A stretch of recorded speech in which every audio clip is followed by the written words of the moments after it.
नमस्कार, आप देख रहे हैं बाबा राष्ट्रीय न्यूज समय के साथ।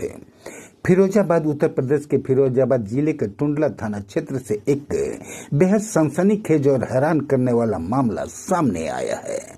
यहाँ एक 20 वर्षीय पोती ने अपने प्रेम प्रसंग में बाधा बन रहे 55 वर्षीय सगे दादा के अपने प्रेमी के साथ मिलकर न केवल निर्मम हत्या की बल्कि साक्ष्य मिटाने के लिए शव को आग के हवाले कर दिया। मामले को आत्महत्या का रूप देने के उद्देश्य से आरोपियों ने खुद से लिखा एक फर्जी सुसाइड नोट पुलिस के हवाले कर दिया।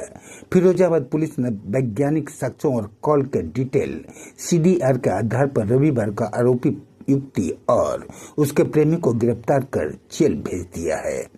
पशुओं के बारे में मिली थी जली हुई लाश, फर्जी सुसाइड नोट से गहराया शक। पुलिस से प्राप्त जानकारी के अनुसार टुंडला के मोहम्मदाबाद गांव के निवासी नरेश पाल 55 वर्षीय पेशा से किसान थे। बीते 25 जून की सुबह उनकी लाश घर के समीप बने पशुओं के बाड़े में अत्यधिक जली हुई हालत में बरामद हुई थी। प्राथमिक निरीक्षण में मृतक के गले और शरीर पर किसी धारदार हथियार चाकू के गहरे निशान मिले थे, जिससे मामला सीधे तौर पर हत्या का प्रतीत हो रहा था।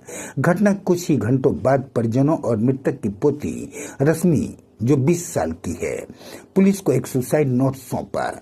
इस कथित सुसाइड नोट में जमीन दोनों बेटों का नाम करने की बातों के साथ साथ यह भी लिखा था कि पोती रश्मि की शादी उसकी मर्जी के खिलाफ तय होने के कारण वह आहत होकर सुसाइड कर रहे हैं। हालांकि पोस्टमार्टम रिपोर्ट में गला रेते जाने की पुष्टि और सुसाइड नोट की बनावटी ने पुलिस को शक की सुई सीधे पोती रश्मि की तरफ घुमा दी। 6 जुलाई को आनी थी बारात, लव मैरिज के लिए रची खूनी साजिश।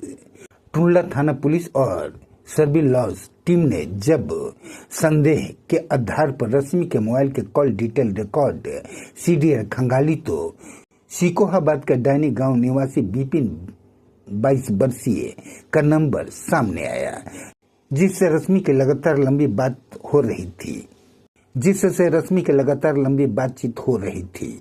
पुलिस ने त्वरित कार्रवाई करते हुए विपिन को हिरासत में ले लिया और कड़ाई से पूछताछ की, जिसमें उसने पूरी साजिश का पर्दाफाश कर दिया।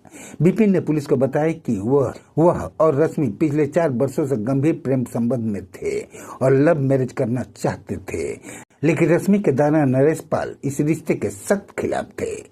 परिवार वालों ने रश्मि की शादी कहीं और तय कर दी थी और 6 जुलाई को रश्मि के बारात आने वाली थी। घर में शादी की तैयारी हो चुकी थी और उपहार का सामान भी आ चुका था। शादी को रोकने और दादा को रास्ते से हटाने के लिए रश्मि 18 जून को घर से भागकर सोनीपत हरियाणा अपने प्रेमी विपिन के पास पहुंच गई थी। दोनों ने वहीं रहकर नरेश पाल की हत्या की पूरी स्क्रिप्ट तैयार की। चाकू से गोदा, गला रेता, फिर लगा दी आग। साजिश के मुताबिक 24 जून को दोनों वापस लौटे। उसी रात जब नरेश पाल पशु के बाड़े में बिल्कुल अकेले थे, तब विपिन वहां छुपा कर रखे चाकू के साथ दाखिल हुआ। उसने पहले वृद्ध नरेश पाल पर चाकू से ताबड़तोड़ कई वार किए और फिर बेरहमी से उनका गला रेत कर मौत के घाट उतार दिया। हत्या को सुसाइड या दुर्घटना साबित करने के लिए विपिन ने शव के ऊपर वहीं पड़े कपड़े और बिस्तर डाले और आग लगा दी। वारदात को अंजाम देकर जब वह भागा तो रश्मि ने फोन कर उससे काम पूरा होने की पुष्टि की थी। सुबह योजना के तहत रश्मि ने खुद का लिखा फर्जी सुसाइड नोट पुलिस को थमा दिया ताकि जांच की दिशा भटक जाए। आरोपी पहुंचे सलाखों के पीछे। पुलिस अधिकारियों ने बताया कि मोबाइल लोकेशन, फॉरेंसिक के साक्ष्य और लिखित दस्तावेज हैंडराइटिंग मिलाने के आधार पर रश्मि और विपिन का जुर्म पूरी तरह साबित हो चुका है। पुलिस ने दोनों आरोपियों को सुसंगत कानूनी कार्रवाई के आधार पर गिरफ्तार कर न्यायालय में पेश किया, जहां से माननीय न्यायालय का आदेश पर दोनों को न्यायिक हिरासत में जेल भेज दिया गया है। इस घटना से पूरे गांव में सन्नाटा और परिजन स्तंभ है कि उनकी अपनी बेटी ही इस खूनी खेल के मुख्य सूत्रधार निकली। और भी ऐसी तरह तरह की न्यूज़ को देखने के लिए हमारे चैनल को लाइक करें, सब्सक्राइब करें और बेल आइकन जरूर क्लिक करें, इससे हमारे आने वाली न्यूज़ की नोटिफिकेशन आप लोगों को सबसे पहले मिले।